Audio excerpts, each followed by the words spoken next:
What if I told you the first novel ever written was created in the year 1000 by a woman, not in a palace, in secret? And while men were signing their names to history, women were illuminating apocalypses, mapping the cosmos and building cities with words. They painted, they wrote, they revolutionized art, and then they were erased. This is their story: 7 women, 7 books, 1,000 years of genius the world tried to forget. Today, I'm taking you on a journey across continents and centuries, from Japan to Spain, from Persia to France. We're going to meet 7 women who didn't just make art, they invented entire genres. And here's the thing nobody tells you: their work didn't disappear because it wasn't good enough. It disappeared because they were women, but their books survived. And today, we're bringing them back. Let's start with the inventors. Women who created new art forms. The first novel ever written, by a woman they tried to silence. Japan, year 1000. While Europe argued about whether the world was ending, a woman at the Japanese imperial court was quietly inventing the future of literature. Her name was Murasaki Shikibu. Well, probably, we don't even know her real name.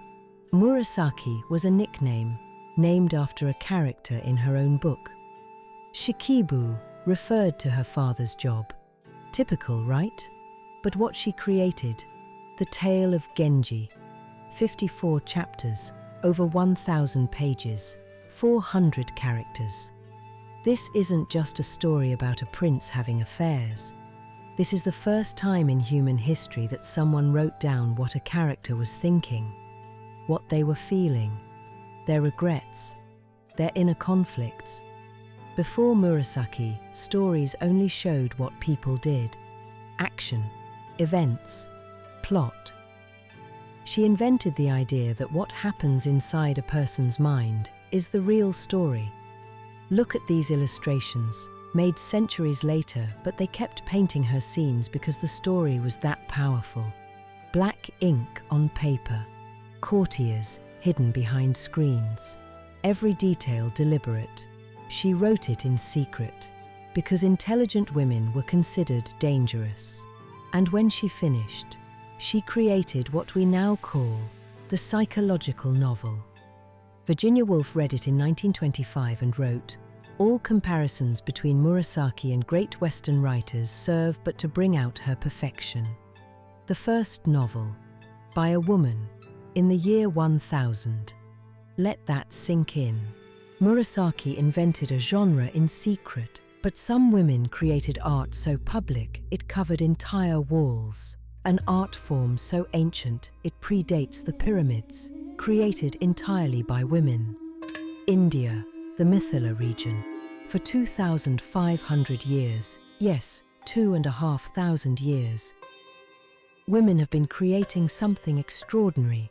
Not in galleries, not for money, not for fame, on the walls of their homes. Every monsoon season, the mud walls would wash away, and every year the women would repaint them. Weddings, births, festivals. The walls told the story. Geometric borders, flowers that explode with color, gods and goddesses dancing across ceilings. And here's the genius: there's no empty space. Every single inch is filled. Because empty space invites bad luck. So they cover it completely with life, with symbols, with meaning. Colors from turmeric, indigo and flowers, applied with twigs and fingers, passed down from grandmother to granddaughter. No signature, no individual credit, just women creating beauty as a collective act. For millennia. In the 1960s, during a drought, someone finally said, "Wait, maybe these women could sell their art." And suddenly, the world discovered what had been hiding in plain sight for 2,500 years. Museums now collect Mithila paintings. But for the women who create them, it was never about museums. It was about keeping the walls alive. The Mithila women painted for tradition, but one woman in China, she painted for freedom. Sold at 14, freed by 20, her orchids bought her freedom. China, 1500s. Shouzhen was sold as a child. She could have disappeared into history, nameless and forgotten. Instead, she became one of the most celebrated artists of the Ming dynasty. She mastered a style called the double outline technique, painting orchids so delicate, emperors collected them. Each petal, just a few brush strokes, leaves that curve like calligraphy. In Chinese culture, orchids mean resilience, elegance, surviving harsh conditions with grace. She painted herself. Her art was so valuable she earned her freedom. She owned her own theatre troupe, the only woman of her time to do so. She hosted the greatest poets and scholars on her houseboat. Her paintings were collected in albums, bound together, preserved by the wealthy elite. Even the Qing dynasty emperors stamped her work with their seals. A courtesan who became a master. That's revolution disguised as orchids. So far, we've seen women who invented new art forms, who created beauty to survive. But some women didn't just create art for this world. They mapped the cosmos itself. She saw the universe before telescopes existed and drew what God showed her. Germany, 11th century. A young girl starts having visions at age 5. By the time she's an adult, popes are asking her for advice. This is Hildegard von Bingen, composer, healer, scientist, abbess, polymath, and the woman who mapped the structure of reality. Look at this. This is called the cosmic egg. It's her vision of how the universe works. Concentric circles radiating outward. Fire, air, water, earth in perfect geometric harmony. She didn't just see this, she explained it. In Scivias, Know the Ways, she recorded 26 visions over 10 years. Angels with wheels of fire. The universe as a living being. Humanity standing at the intersection of heaven and earth. Microcosm and macrocosm, inseparably linked. She wrote about physics, theology, medicine, music, and she did it all while running a monastery, going on preaching tours and composing one of the most beautiful bodies of liturgical music ever created. Oh, and she invented her own language. Because why not? The original manuscript was lost in World War II, but nuns had made an exact hand-painted copy in the 1920s, as if they knew. Hildegard mapped the cosmos 400 years before Copernicus. They didn't teach you that in school, did they? Hildegard saw visions of heaven. But another woman, she painted hell. She illustrated the apocalypse when no one else dared. Spain, year 975. The world might end at any moment. Many believed the apocalypse was coming with the year 1000, and one woman was hired to paint it. Her name? Ende. Possibly a nun. We know almost nothing about her, except for 7 words she left behind. Ende, painter and helper of God. This is the Beatus of Gerona, a commentary on the Book of Revelation. The end of the world, illustrated in vivid, terrifying detail. 7-headed beasts, the 4 horsemen, angels with swords descending from heaven.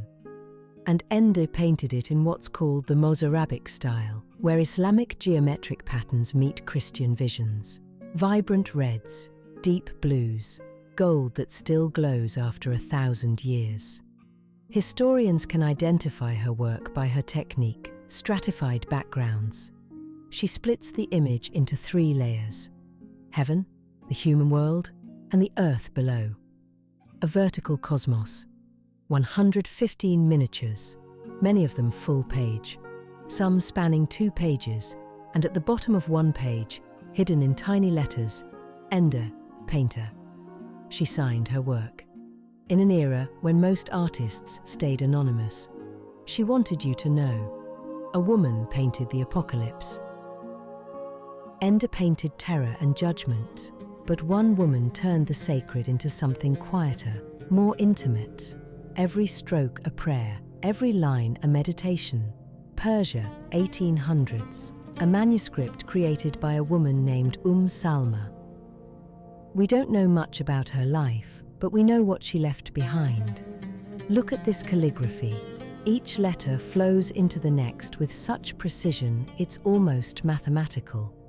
In Islamic art, calligraphy isn't just writing, it's meditation made visible. The hardest script to master is called naskh, and this is it. Notice the negative space. The way the letters connect at exactly the right rhythm. The ink never too thick, never too thin. This is a woman who spent years, decades, mastering her craft. Morning prayers, written by hand, not to be seen, not to be praised, to be devotion. The manuscript traveled through royal collections, survived wars, survived revolutions, because art this beautiful doesn't die, it just waits to be remembered. We've seen women who invented genres, women who painted the cosmos and the apocalypse, women who turned prayer into art. But one woman dared to imagine something even more radical. A world where women ruled. The first feminist manifesto, written in 1405. 400 years before you think feminism began. France, 1405. A widow sits in her study, reading. The book in her hands says women are stupid, deceitful, the ruin of men. And this book, it's everywhere. Everyone believes it. Christine de Pizan throws it down in disgust. She later wrote, "I began to despise myself and the entire feminine sex, as though we were monstrosities in nature." That's when three women appear: Lady Reason, Lady Justice, Lady Rectitude, and they tell her, "You're going to build a city of ladies, where every woman who has ever achieved greatness will live. And you're going to prove the world wrong."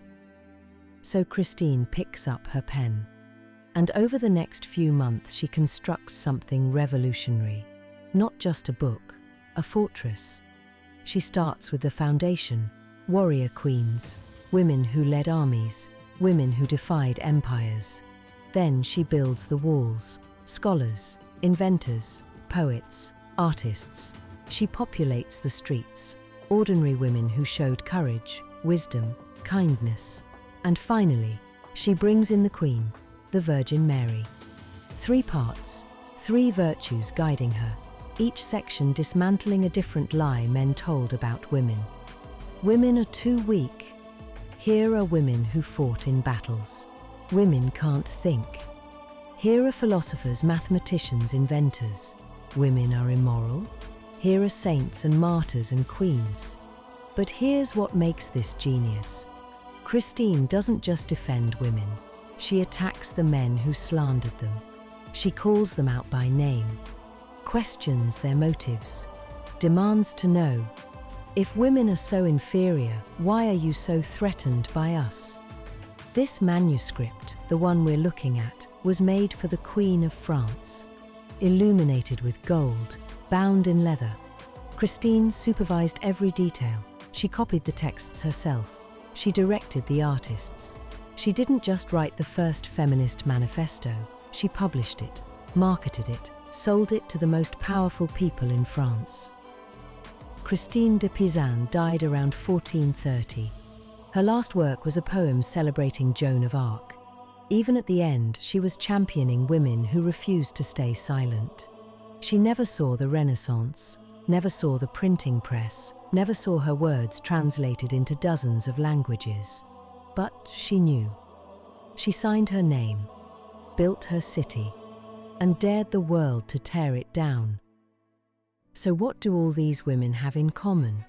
Murasaki Shikibu invented the novel. Shouzhen bought her freedom with orchids. The Mithila painters. 2,500 years of art. Ende signed the apocalypse. Hildegard mapped the cosmos. Salmah turned prayer into beauty. Christine built a city that couldn't fall. 7 women, 7 continents, 7 revolutions. They created genres, languages, techniques, entire schools of thought. And then they were erased. Not because their work wasn't good enough, not because they didn't matter, but because they were women. Their names were forgotten. Their books were hidden. Their art was attributed to men or left unsigned. History decided they didn't count. But here's what they didn't count on. The art survived. The manuscripts survived. The truth survived. And now, we remember. For every woman I showed you today, there are hundreds more, thousands more. Women who painted, wrote, composed, invented, discovered, led, and were written out of history. This International Women's Day, I'm not just asking you to celebrate women. I'm asking you to remember them, to learn their names, to share their stories, to refuse to let them be forgotten again. If this video moved you, share it. Tag someone who needs to see it. Leave a comment telling me which story struck you most. Because every time you share a woman's story, you're rebuilding that city of ladies, brick by brick, name by name. We're taking back what was stolen, and we're making sure it never gets erased again. 7 women, 1,000 years, infinite genius. This is Books to Watch, and these are the books that changed everything. Happy International Women's Day. Now go tell someone what you learned.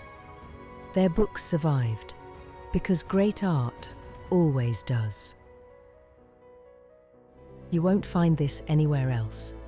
Books to Watch. Follow for more.